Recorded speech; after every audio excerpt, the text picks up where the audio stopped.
My name is Laura Jones. I'm a housing activist and feminist. I live in Scotland, in Glasgow.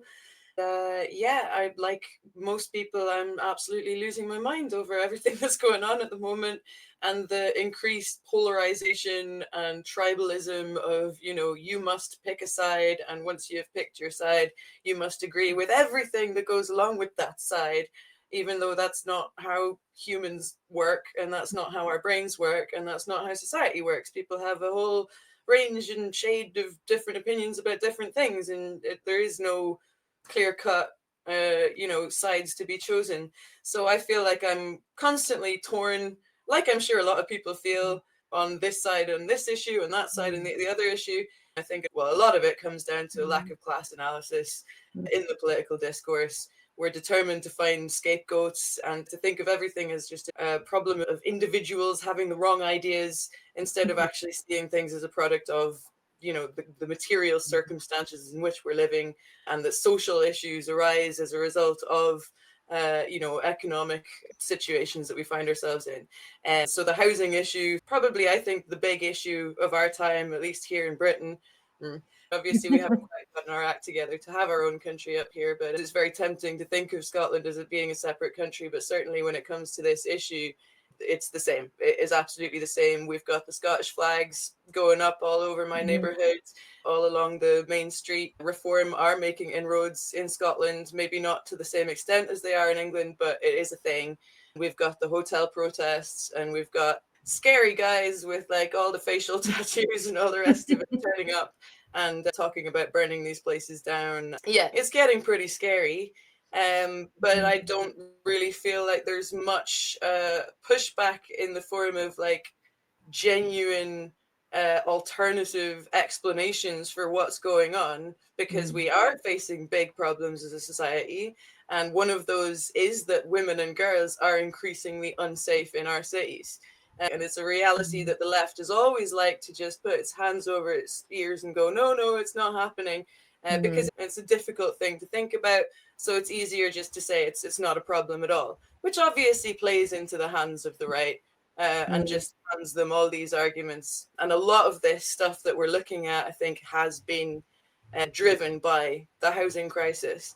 And as much as a lot of people are concerned with housing and homelessness, some of them in the States, some of them in the UK. And while I love that they're out there documenting what's happening to the people that are actually suffering the consequences of it, which is not something that the kind of political elites really bother their asses to do. I love that they're out there doing that, but I do feel like they're drawing the wrong conclusions, which is that homelessness is a cultural issue and that people choose to live the life of a homeless person because it's appealing in some way, and that it's the breakdown of morals has caused people to turn to drugs, etc., and that this is a problem. The NGO culture has created a situation where they're being pandered to, they're being given everything on a plate, and so these people just can't be bothered living in homes anymore or being part of society or working. They don't see it as being connected to a lack of housing. And I very, very definitely see homelessness, and it seems obvious to me, but apparently not. Homelessness is indeed linked to a lack of housing. Yeah. And, in particular in Glasgow, they have demolished tens of thousands of social homes over the last 20 years, starting with the stock transfer, which was when they basically voted to transfer all council housing, which used to be owned and run by the councils, by the local authorities. They transferred it all into the hands of housing associations, so social landlords. And the way it was sold to everybody at the time was that these would be accountable to the local community. Really, it was just one giant privatization move. And what has happened is increasingly they're getting swallowed up by bigger and bigger housing associations. The main one here is the Wheatley Group, which owns like half of Scotland at this point. And of course, they're beholden to their shareholders and companies like BlackRock, which is everywhere where there's privatization happening. So yeah, since that happened 20 years ago, they've been busy demolishing all our social housing and replacing it where they feel like it with mid-market rent or private developments, which are largely unaffordable to people. And this inflates the housing bubble, and it creates this like system where their profits increase, the demand increases, and our entire housing system and all our housing policy now is designed to keep that housing bubble inflated. And under the current system, it is impossible to burst the housing bubble, bring those prices down, and start having affordable homes for people. So I would like to plug our little organisation. Well, not so little anymore. The Scottish Tenants Organisation has had some successes over the last year and a bit. Under the last housing minister, we did manage to get the housing budget partially restored, which had had massive cuts made to it. We were the only organisation that was calling for that. We've managed to get AWAB's law applied in Scotland, which is Ashad Awab was a kid that died as a result of terrible conditions in his home, in his social housing. And they made a law in England in his name whereby social landlords have a responsibility to make sure that they're making the repairs and maintenance to keep buildings up to scratch so that people's health isn't being affected by damp and mold.